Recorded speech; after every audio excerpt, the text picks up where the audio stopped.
ज़िले की जब हम बात करते हैं तो योजनाएं तो बहुत सी आती हैं, लेकिन उन योजनाओं को धरातल पर उतारने का जो काम होता है वो लोगों तक पहुंच रही है या नहीं, वो होता है वहां के मुख्य विकास अधिकारी का। तो अब इस कड़ी में जो हमारे अगले मेहमान मंच पर मैं बुलाऊंगी वो है बलिया के मुख्य विकास अधिकारी श्री आलोक कुमार जी। मैं चाहूंगी जोरदार तालियों के साथ आपका स्वागत करें।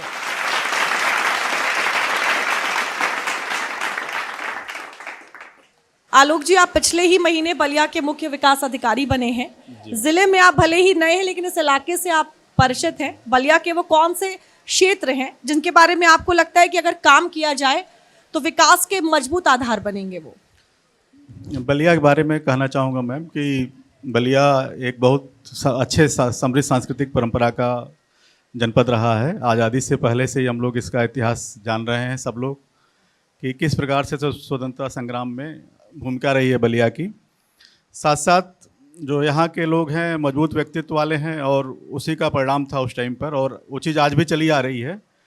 तो अगर हम लोग होलिस्टिक ढंग से, जैसे आज सरकार हमारी बहुत सारी दिशाओं में, लगभग कोई ऐसा क्षेत्र नहीं है जहाँ के लिए स्पेसिफाइड योजनाएं ना हों, तो हर क्षेत्र के लिए योजनाएं हैं। और यहाँ की धरती बहुत ही उर्वर धरती है, सांस्कृतिक क्षेत्र है, धार्मिक क्षेत्र हैं बहुत सारे यहाँ पर। तो हम हर लिहाज से अगर देखें तो काफ़ी ज़्यादा संभावनाएं हैं और करने के लिए बहुत ज़्यादा गुंजाइश है, और काफ़ी काम हुआ भी है जिसको हम लोगों को आगे बढ़ाना है और उसको और तेज़ से करना है। और इसमें बहुत सारे सेक्टर हो सकते हैं, चाहे हमारा एग्रीकल्चर रिलेटेड सेक्टर है, और इसके अलावा चाहे हमारा महिलाओं से संबंधित जो भी है, महिलाओं के विकास को, आर्थिक समृद्धि को, उनके से संबंधित चीज़ें हैं, जो युवाओं के रोजगार और स्वरोजगार संबंधित कार्यक्रम हैं, उनको भी हम लोग आगे बढ़ा सकते हैं। तो इन सभी दिशाओं में हम लोग कार्य करेंगे, और जो भी इनकी योजनाएं हैं इनको हम लोग चाहेंगे पारदर्शी ढंग से हम लोग पब्लिक तक ले जाएं, और साथ ही साथ इफिशिएंटली इसको जो है हम लोग लागू कराएं सभी चीज़ों को। सर, आप मुख्य विकास अधिकारी हैं, जाहिर है आपका जो काम है वो विकास की रफ्तार को बढ़ाना ही नहीं बल्कि उसे बरकरार रखना भी है। एक जिला किन क्षेत्रों पर अगर ध्यान देता है तो वो विकसित हो जाता है?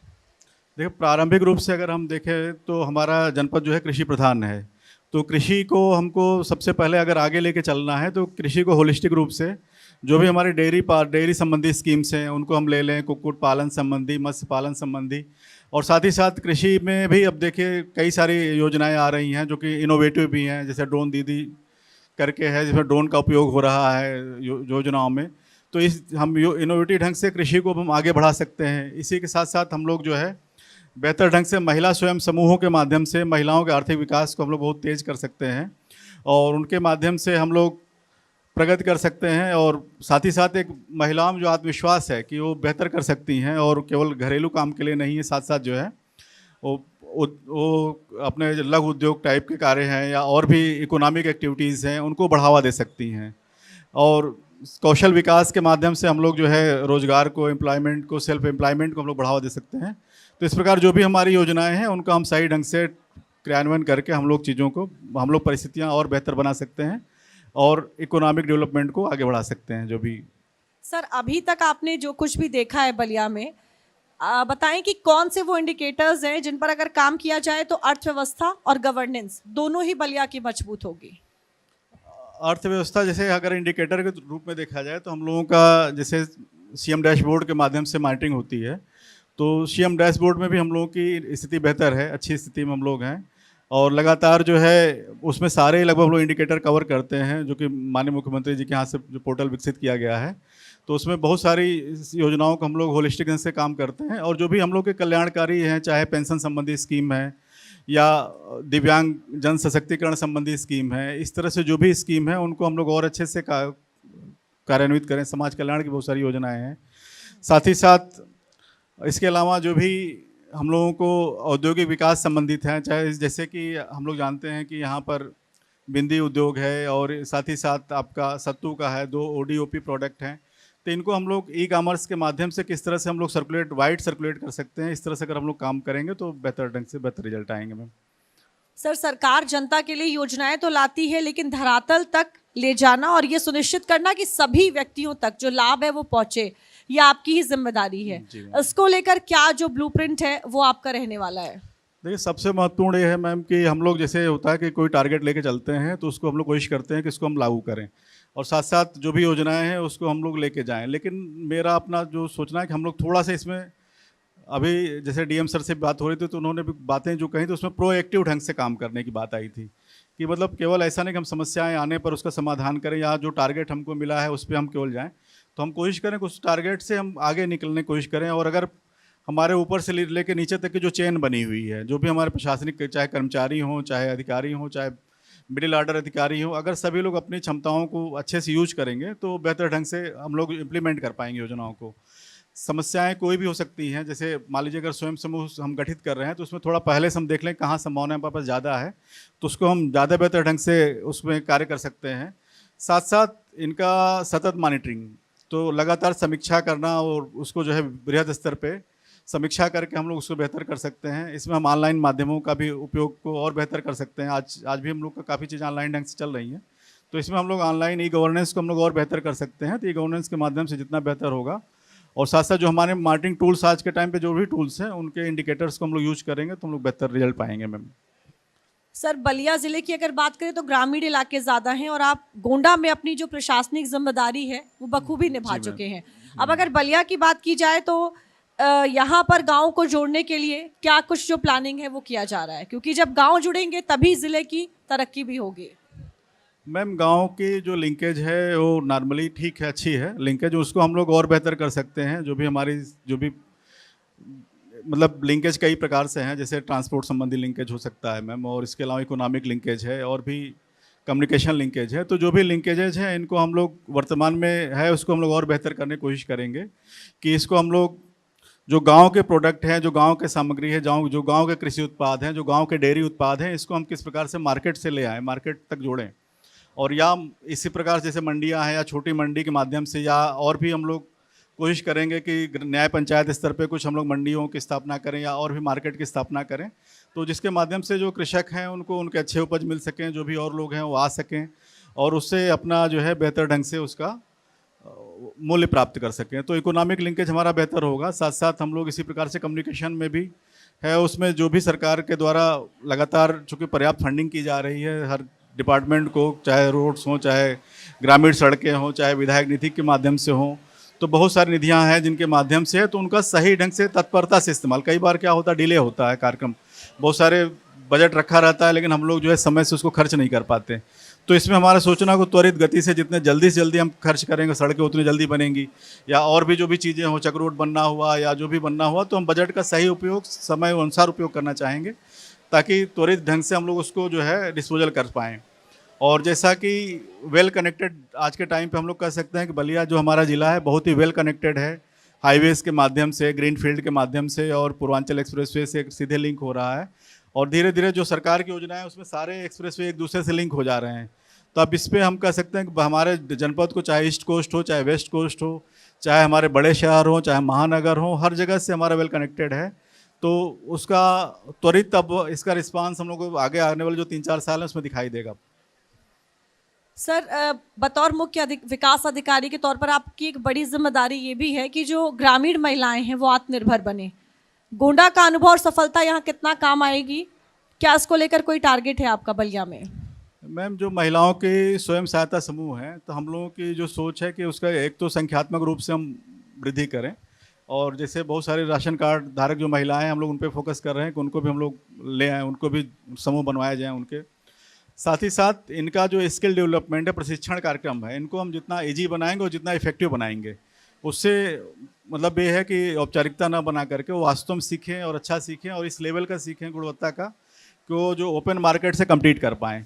तो जब ओपन मार्केट से कम्पीट कर पाएंगी तो बेहतर ढंग से उसका रिजल्ट आएगा और वास्तव में जो है वो क्वालिटी प्रोडक्ट बना पाएंगे, और उसको हम लोग जो है उनको उचित ढंग से हम लोग वैल्यू ऐड करा करके फिर उसको हम लोग कर पाएंगे। साथ ही साथ जो गोंडा की आपने बात कही, तो वहाँ पर जैसे एक अर्घा नाम से प्रोडक्ट डेवलप है, तो उन्होंने वहाँ पर क्या है जो लोकल है ODOP प्रोडक्ट को ई-कॉमर्स के माध्यम से जोड़ा गया, ब्रांडिंग की गई है। तो हम लोग चाहेंगे कि यहाँ पर भी जो हम लोगों के ब्रांड्स हैं, चाहे सत्तू के लड्डू की अभी सर ने जिक्र किया था, सत्तू के लड्डू काफ़ी फेमस हैं, तो इस तरह से जो भी प्रोडक्ट्स हैं मैम, तो हम लोग चाहेंगे इनकी ब्रांडिंग किया जाए, और ब्रांडिंग करके ई-कॉमर्स के जो वेबसाइट्स हैं उनके माध्यम से अगर हम लोग करेंगे तो ऑल इंडिया सर्कुलेट हम लोग कर पाएंगे इनको। सर बलिया में आपके लिए एक बड़ा टारगेट पहले से ही तैयार है। बलिया में करीब 6900 ही लखपति दीदियां हैं, जबकि यहाँ स्वयं सहायता समूह करीब 14,000 है। अब करीब 1.5 लाख महिलाएं इससे जुड़ी भी हुई हैं। लखपति दीदियों की अगर संख्या बढ़ाने की बात करें तो उसको लेकर क्या ब्लूप्रिंट है? इसमें संख्या बढ़ाने के लिए सबसे ज़रूरी है कि हम लोग अभी और प्रयास करें, जहाँ तक लोग नहीं पहुँच पाए हैं, और ज़्यादा समूह गठन कराने का हम लोग प्रयास कर रहे हैं कि ज़्यादा से ज़्यादा। और इसके लिए ब्लॉक लेवल से लेकर के हम लोग ग्रामीण स्तर से हमने टारगेट दे रखा है कि आप लोग इतने समूह बनाएं, ताकि जो है तेज़ी से हम लोग समूह गठन हो पाए। और समूह के साथ साथ उनको जैसे फाइनेंशियल जानकारी देना कि किस प्रकार से वो अपने समूह को छोटे छोटे आपसी सहयोग से कर सकती हैं, गवर्नमेंट का लोन किस प्रकार से, या गवर्नमेंट का जो सब्सिडी वाला लोन होता है किस प्रकार से प्राप्त कर सकती हैं। तो उनको इकोनॉमिक जानकारी देने के साथ साथ जो कौशल विकास वाली बात अभी हम लोग कर रहे थे मैम, तो उनको हम लोग स्किल डेवलपमेंट में और किस सेक्टर में काम कर सकती हैं, वहाँ के लोकल रिसोर्स किस प्रकार के हैं। जैसे अगर कोई एग्रीकल्चर प्रोडक्ट है तो वहाँ पर किस चीज़ की ज़्यादा संभावना है ये बताते हुए, या अगर कोई सिलाई का समूह हो सकता है, सिलाई कढ़ाई से रिलेटेड हो सकता है। तो इस तरह से जो भी वहाँ लोकल उनकी मार्केट है, लोकल संभावनाओं को देखते हुए हम लोग गठित कराएंगे और भी संख्या में, ताकि वो बेहतर परफॉर्म कर पाएँ। सर नमो ड्रोन दीदी योजना से यूपी के कई जिलों में महिलाएं जो हैं वो आर्थिक तौर पर आत्मनिर्भर भी बनी हैं। अब बलिया में क्या किसी स्वयं सहायता समूह को नमो ड्रोन दीदी का जो लाभ है वो क्या मिला है, और अगर नहीं है तो कब तक मिलने की संभावना है? नमो ड्रोन दीदी योजना में जो है कि एक बड़ी अच्छी सरकार की योजना है। इसके अंतर्गत जो हमारी महिला स्वयं सहायता समूह हैं, इनको काफ़ी लोन और सब्सिडी के माध्यम से, मतलब मेनली सब गवर्नमेंट राहत सहायता ही है, उसके माध्यम से ड्रोन दिया जा रहा है। तो जिसके माध्यम से वो अपना इकोनॉमिक एक्टिविटी भी बढ़ा पा रही हैं, और साथ साथ जो है इकोनॉमिक एक्टिविटी बढ़ाने के साथ साथ एक तरह से एग्रीकल्चर में भी खाद और बीज को ड्रोन के माध्यम से छिड़काव होगा, तो कृषि एग्रीकल्चर जो हमारा प्रोडक्शन वो भी बढ़ेगा। तो एक बहुत महत्वाकांक्षी योजना है और हम लोगों ने इस पर काम करना शुरू किया है। तो अभी हम लोग का काम चिन्हांकन प्रक्रिया चल रही है, और उनको जल्दी से जल्दी हम लोग अच्छे संख्या में फिर लखनऊ भेज करके ट्रेनिंग कराएंगे, और जल्दी से जल्दी हम उम्मीद करते हैं कि आगामी 2 माह के भीतर हम लोग कोशिश करेंगे कि ऑपरेशनल हों। सर मनियर का बिंदी उद्योग अभी जिसका आप जिक्र भी कर रहे थे, इस इलाके में महिलाओं को बड़े पैमाने पर रोजगार भी देता है। क्या इस बिंदी उद्योग को एक्सपोर्ट क्लस्टर हब भी बनाया जा सकता है? बिल्कुल बनाया जा सकता है मैम। जैसे अभी सर ने बताया था कि हमारे पास बृहद हम औद्योगिक क्षेत्र बनाने वाले हैं, तो उसी प्रकार से हम लोग इन फ्यूचर लघु उद्योग क्षेत्र के माध्यम से और साथ साथ ई कॉमर्स के माध्यम से जब हम लोग जोड़ने की कोशिश करेंगे ब्रांडिंग करके, तो उम्मीद है कि हम लोग ऑल इंडिया इनके जो है प्रोडक्ट भेज पाएंगे और उसको जो है सेल करा पाएंगे। और जब सही रेट मिलेगा, अच्छा रेट मिलेगा, अच्छे लाभदायक रहेगा, तो लोग इससे स्वतः जुड़ना चाहेंगे, और वो क्षेत्र ही पूरा हमारा जो है इकोनॉमिक के रूप में कन्वर्ट होगा, इकोनॉमिक जोन के रूप में कन्वर्ट होगा मैम। सर अगर बलिया की बात करें तो धान और गेहूं जो है बड़े पैमाने पर होता है, जैसे अभी बात भी कर रहे हैं कि कृषि प्रधान है, लेकिन चूंकि यहाँ किसानों का रकबा बहुत बड़ा नहीं है, इसलिए पश्चिमी यूपी की तरह यहाँ के जो अधिकतर किसान हैं वो समृद्ध भी नहीं है। अब इनकी आय को कैसे बढ़ाने को लेके काम हो रहा है? कृषि का मैम, जब हम लोग यही चाह रहे हैं कि सरकार के द्वारा, देखिए शासन के द्वारा बहुत सारी योजनाएं चलाई जा रही हैं जो एलाइड भी चल रही हैं, एलाइड गतिविधियों के लिए चल रही हैं, कि जैसे कि मान लीजिए कि मिनी डेयरी है, लघु डेयरी है, इस तरह से ओपन करने के लिए सरकार मतलब पूरा सपोर्ट कर रही है, पूरी तरह सहयोग प्रदान कर रही है। साथ साथ इसके अतिरिक्त जो भी हमारे मत्स्य पालन की, चूँकि काफ़ी अच्छी वर्षा का क्षेत्र है, तो मत्स्य पालन की भी बहुत सारी संभावनाएं हैं, इसमें भी व्यक्तिगत लोन दिया जा रहा है, और कुक्कुट पालन, इन सब में सब में तो जो एलाइड गतिविधियां हैं जब जुड़ेंगी तो केवल कृषि पर निर्भरता के साथ साथ एलाइड रहेगा। साथ ही साथ मृदा परीक्षण के माध्यम से जो हम लोग कर रहे हैं कि मृदा परीक्षण के माध्यम से कई बार लोग अधिक जरूरत से ज़्यादा उर्वरक यूज करते हैं, जबकि होता है कम उर्वरक यूज करना होता है, उससे कई बार शार्टेज की स्थिति उत्पन्न होती है। तो मृदा परीक्षण के माध्यम से हम लोग चाहेंगे रिसोर्स यूज हों और चीज़ें यूज हों, और साथ ही साथ तो देखें कि और कॉमर्शियल क्रॉप क्या ले सकते हैं, जो कॉमर्शियल क्रॉप हो सकती हैं, कुछ भी, जैसे देखें फसलें भी हो सकती हैं, वृक्ष भी हो सकते हैं। जैसे देखिए कि इस समय सहजन क्या है, तो मोरिंगा पाउडर भी बिक रहा है। तो अगर किसान इस तरह से दिशा में आगे बढ़ेंगे कि, तो हम लोग चाहेंगे कि जागरूक करें उनको कि एलाइड गतिविधियों को भी साथ में अपने जोड़ के चलें, और साथ ही साथ मृदा परीक्षण करके जो भी है उसको क्या हम बेहतर प्रोडक्शन ले सकते हैं उस पर जाएँ, तो हमें लगता है कि हम लोग बेहतर काम कर पाएंगे। सर किसानों की सबसे मदद तब होती है जब गेहूं और धान को बेचने को लेकर उनके बीच में जो बिचौलिए हैं वो ना हो। अब इन बिचौलियों से वो बच जाएं, इसको लेकर किस तरीके से यहाँ व्यवस्था बनाई जा रही है? इसमें शासन स्तर से देखिए ऑनलाइन पूरी व्यवस्था कर दी गई है वर्तमान में, कि ऑनलाइन पंजीकरण होगा, ऑनलाइन ढंग से ई पास मशीन होती है जिस पे अंगूठा लग करके किसानों को ही दिया जाएगा। और इसमें छोटी मोटी गड़बड़ियों कई बार शिकायत मिलती है, तो उस पर जिलाधिकारी महोदय के निर्देशन में हम लोग बड़ा सख्त निर्देश है कि चाहे डिप्टी आरएमओ हो, चाहे और भी संबंधित अधिकारीगण हो, और चाहे हमारे एसडीएम साहब लोगों को किसी प्रकार से कोई समस्या इसमें ना आने दिया जाए। और इसकी हम लोग अच्छी मॉनिटरिंग करेंगे और किसी भी शिकायत को तत्परता से लेकर अगर जरूरत पड़ी तो कार्रवाई करने की आवश्यकता हो तो कार्रवाई करेंगे और इसको बेहतर ढंग से लागू कराएंगे। सर, ग्रामीण इलाकों में कनेक्टिविटी तो बढ़ी है, लेकिन एक दूसरा पहलू जो परेशानी वाला है वो ये है कि रोड बनती है लेकिन फिर टूट जाती है, और ख़ास तौर से जब बरसात का मौसम होता है, बरसातों में ये ज़्यादा देखा जाता है। क्वालिटी सुनिश्चित करने के लिए जो मॉनिटरिंग है वो कैसे की जा रही है? इसमें हम लोग समीक्षा करके इस बात पर भी देखेंगे कि जो वाटर लॉगिंग है वो कम से कम हो। जो नेचुरल है उसको हम नहीं रोक सकते हैं, लेकिन जो मैन मेड है, जैसे बहुत सारे आप देखें मार्केट, छोटे मार्केट होते हैं, वहाँ पानी रुकता है नालियों का बहाव होने पर, तो क्या हम नालियों को अगर कार्य योजना में लेकर के या नालियों पर अतिक्रमण है उसको हटा करके वाटर लॉगिंग रोक सकते हैं। इसके अलावा जो क्वालिटी है, जो नई तकनीक और भी जो बेहतर आ रही हैं, जैसे सीमेंट मिक्स करके कुछ बनाया जा रहा है, तो जो भी न्यू टेक्निक होंगी उनको भी हम लोग ऐड करने की कोशिश कर रहे हैं, ताकि जो है जो सड़कों की क्वालिटी है, गुणवत्ता है, उसको हम लोग बेहतर बना सकें, उनका अनुरक्षण हम लोग बेहतर कर सकें। सर, जिन जिलों में खेती ही अर्थव्यवस्था की रीढ़ हो, वहाँ सबसे बड़ी चुनौती होती है किसानों को सिंचाई के लिए पानी, सही समय पे खाद और बीज भी उपलब्ध हो जाए, ये भी एक बड़ी चुनौती है, और गड़बड़ी भी ना होने पाए। अब इसको किस तरीके से सुनिश्चित किया जा रहा है? इसमें देखिए, नहर काफ़ी ज़्यादा यहाँ पे नहरें हैं, काफ़ी 90 से अधिक छोटी बड़ी मिला के नहरें हैं, और जो नहरें हैं उनमें लगातार, जैसे शुरू से हम लोग जैसे स्टडी देख रहे थे, डाटा चेक कर रहे थे, तो उसमें टेल में पानी शुरू से ही है। और इसके अलावा और बाकी बोरिंग और आदि से भी यहाँ पे आसानी से लोगों को जल उपलब्ध हो जाता है। तो सिंचाई के माध्यम से हम लोग चाहेंगे नलकूप विभाग के और इधर से जो भी है, तो उनका एक अच्छा संयोजन करते हुए कि सिंचाई से समस्या ना आए। साथ ही साथ खाद और बीज की वर्तमान में कहीं कोई कमी नहीं है, जो भी आ रहा है लगातार सहकारी समितियों के माध्यम से, दुकानों के माध्यम से हम लोग लगातार उपलब्ध करा रहे हैं, और बीज की अच्छी क्वालिटीज़ भी हमारे जो है जो शॉप्स हैं उन पर उपलब्ध हैं। तो इसलिए इनको हम लोग बस ये है कि अधिक जागरूकता चाहेंगे कि ज़्यादा से ज़्यादा लोग जागरूक हों और सही ढंग से, संतुलित ढंग से इसका इस्तेमाल करें। सर, जब हम ग्रामीण इलाकों की बात करते हैं तो आंगनबाड़ी केंद्र बेहद ज़रूरी होते हैं, और आंगनबाड़ी केंद्रों का सही होना ग्रामीण इलाकों के लिए भी बेहद ज़रूरी है। एक बड़ी दिक्कत ये भी होती है कि कई जो आंगनबाड़ी केंद्र हैं वो अपनी बिल्डिंग में नहीं चलते हैं। यहाँ पर क्या स्थिति है सर? यहाँ पर भी स्थिति है, लगभग जो है मतलब 1/4 के आसपास अपने जो आंगनबाड़ी केंद्र है, लगभग 600 के आसपास उनके अपने भवन हैं। साथ साथ जहाँ पे भवन नहीं है वहाँ पर बेसिक शिक्षा के या पंचायत घरों के बिल्डिंग्स में भी चल रहे हैं। और जो इसके साथ साथ हम निरंतर उसमें हम लोग ज़मीन, लैंड जो है तहसील के माध्यम से, तहसील प्रशासन के सहयोग से लगातार लैंड प्राप्त करके दे करके हम लोग बनवाने की कोशिश कर रहे हैं, ताकि अपनी बिल्डिंग में रहेंगे तो और ज़्यादा अच्छा इंफ्रास्ट्रक्चर हो जाएगा। और जो भी हमारे पास हैं उसमें काफ़ी बड़ी संख्या में हम लोगों ने जो टेक्निकल उन्नयन के इस समय जो प्रयास हैं वो सब भी लागू कराए गए हैं। जैसे बाला करके जो पेंटिंग होती है, जिस पे अक्षर ज्ञान और बहुत सारे फिगर के माध्यम से बच्चों को शिक्षा दिया जाता है, उसको भी हम लोग करा रहे हैं। और साथ ही साथ डिजिटल माध्यमों का प्रयोग और खिलौने, टॉयज़ बहुत सारे हैं जो कि इस विद्यालयों को दिए गए हैं कि टॉयज़ के माध्यम से वो बच्चों को सिखा सकें, समझा सकें फिगर के माध्यम से। और मतलब जो कहा जाता है खेल खेल में उनको पढ़ाना, मतलब पढ़ाना का प्रयास न किया जाए, बल्कि बच्चों का ओवरऑल विकास हो, उस पर प्रयास किया जा रहा है। साथ ही साथ कोई बच्चा कुपोषण से पीड़ित न होने पाए, और अगर कहीं कोई बच्चा कुपोषित मिलता है तो उसका भी हम लोग लगातार मॉनिटरिंग करके उसका ट्रीटमेंट करा करके, सही पोषण दिलवा करके उसको भी ठीक करने का प्रयास करके, और मतलब मूलतः जो आंगनबाड़ी की एफिशिएंसी बढ़ाने की कोशिश कर रहे हैं। और साथ साथ जो भी नहीं बने हैं उन पर भी हम लोग का ध्यान है। जिलाधिकारी महोदय के मार्गदर्शन में हम लोग प्रयास कर रहे हैं जल्दी से जल्दी उनका भी हम लोग निर्माण करा सकें। सर, कूड़ा कचरा भी बड़ी दिक्कत है, और हर कोई सड़क पर कूड़ा फेंकने में संकोच भी नहीं करता। अगर हम छोटे जगहों की बात करें, सिविक सेंस बड़ी दिक्कत है कई ग्रामीण इलाकों में। अब इससे निपटे बिना जो ग्रामीण विकास की हम लगातार बात कर रहे हैं वो संभव नहीं है।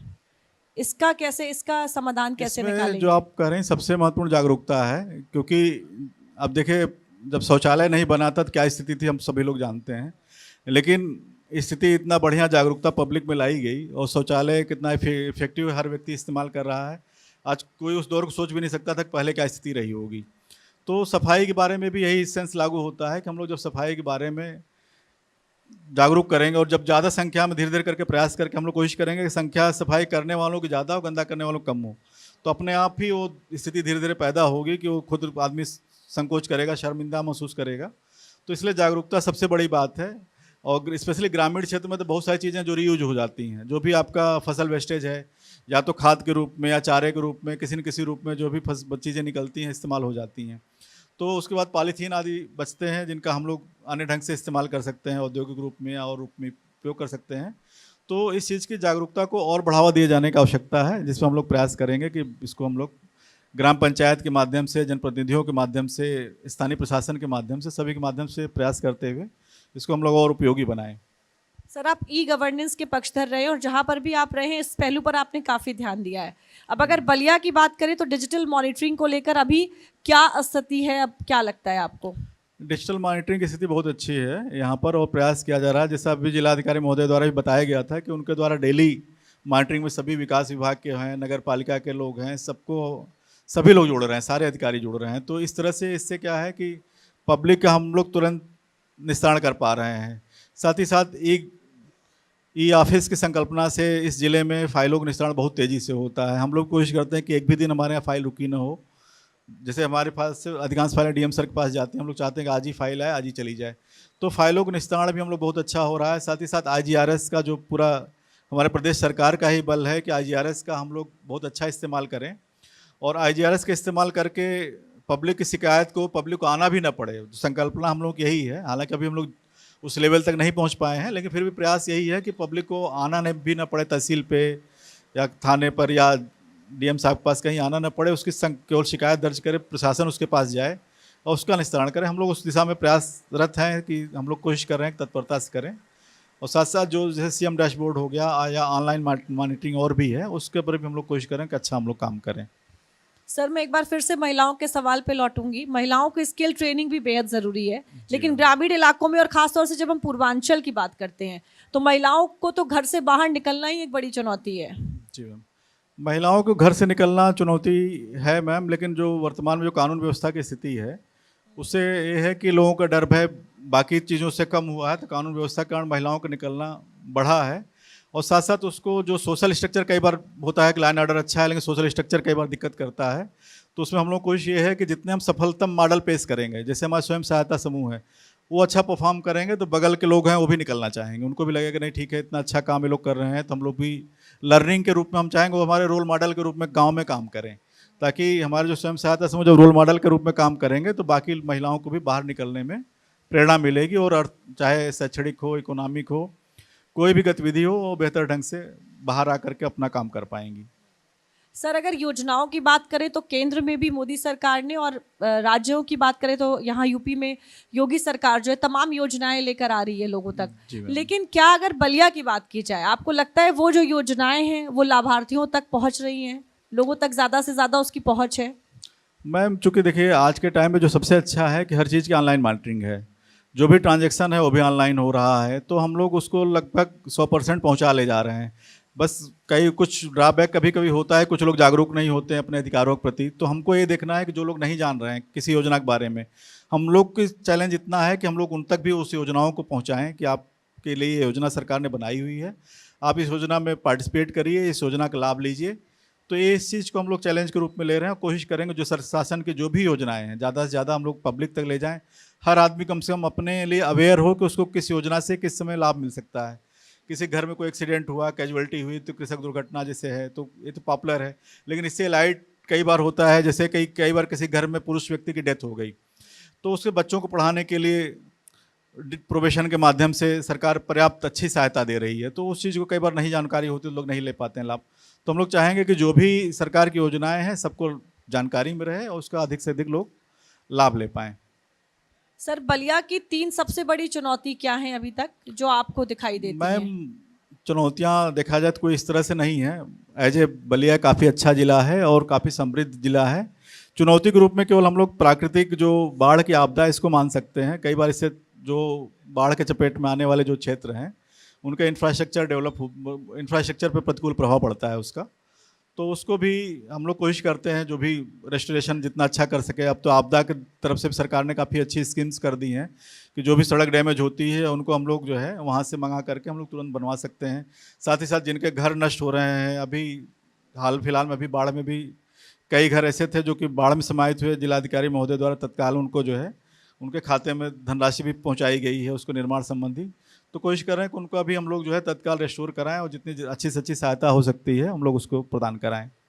सर, जो तमाम योजनाएं हैं लोगों तक पहुंचे, ये तो सुनिश्चित आपका कराना है ही काम। और जिस तरीके से आप बता रहे थे कि जी मैम। लोगों तक पहुंच रही नहीं, उसकी देखरेख होती है, लेकिन बहुत बार ऐसा भी होता है कि लोगों को उन योजनाओं के बारे में पता ही नहीं होता है। जी मैम। जी मैम, अब उन बिल्कुल। योजनाओं के बारे में पता हो क्या, इसको लेकर भी कोई प्रोग्राम आप लोग चलाते हैं कि लोग जान सकें उन चीज़ों को? बिल्कुल सही करें मैम। इसके लिए हम लोग चाह रहे हैं कि जैसे पहले भी प्रयास किया गया है कि जो वॉल पेंटिंग के माध्यम से जैसे गांव-गांव में पंचायत भवन है हमारे या हमारे जो भी स्कूल हैं, पहले भी प्रयास होते रहे हैं। तो हम लोग उसमें कोशिश करेंगे कि और ज़्यादा जो भी चीज़ें हैं कि सोशल मीडिया का भी सहारा लेंगे इसमें जो भी योजनाओं का प्रचार प्रसार करने में। साथ साथ जो वॉल पेंटिंग आदि है तो इसमें जो जिन योजनाओं की और अच्छी योजनाएं जिनके बारे में लोग नहीं जान रहे हैं उनको भी हम लोग पेंटिंग करा करके और अन्य माध्यमों से हम लोग कोशिश करेंगे कि ग्राम सभा को भी इन्वॉल्व करते हो, लोकल जनप्रतिनिधियों को इन्वॉल्व करते हो, उसको जागरूकता फैलाएं ताकि अधिक से अधिक लोगों तक उसकी रीच हो सके। सर, अभी आपको यहाँ कम दिन ही हुए आए हुए, जी लेकिन अगर बलिया की बात करें और जब तक आपकी यहाँ पर पोस्टिंग है, कौन कौन से वो क्षेत्र होंगे जिनमें आप अपने रहने तक, पोस्टिंग तक काम करना चाहेंगे, उनको बेहतर बनाना चाहेंगे? जी मैम, जो शासन की योजनाएं देखिए ज़्यादातर कल्याणकारी योजनाएं जो भी हैं विकास विभाग के माध्यम से ही लागू होती हैं। तो उनको हम लोग चाहेंगे चाहे हमारे किसी भी तरह की सहायता योजना हो, पेंशन योजना हो या किसी भी तरह की कल्याणकारी योजनाएं हैं, सब हम लोग चाहेंगे कि उसको त्वरित ढंग से हम लोग लागू करें।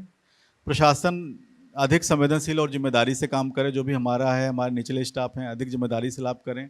जो भी महिलाओं संबंधी है योजनाएं हैं, महिलाओं चाहे स्वरोजगार हो, चाहे और भी है, चाहे शैक्षणिक गतिविधियां उनकी हों या अन्य भी गतिविधियां हों, उनमें हम लोग जो भी अधिक से अधिक अच्छा कर सकते हैं हम लोग महिला सेक्टर में बढ़िया काम करना चाहेंगे मैम।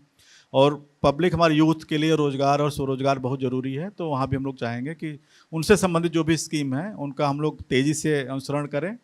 और इंफ्रास्ट्रक्चर संबंधी जो भी हमारे प्रोजेक्ट्स हैं, जो भी चाहे मतलब किसी विभाग के हैं, उनका इम्प्लीमेंटेशन अच्छा हो। क्योंकि कई बार जो चीज़ हमें दो साल में हम काम कर सकते हैं, अगर 3 साल लग रहा है तो गलत है। तो हम चाहेंगे उसको बल्कि 1.5 साल करना चाहेंगे ताकि इंफ्रास्ट्रक्चर हमारा तेज़ी से डेवलप हो। तो इन सेक्टर्स में हम काम करना चाहेंगे मैम।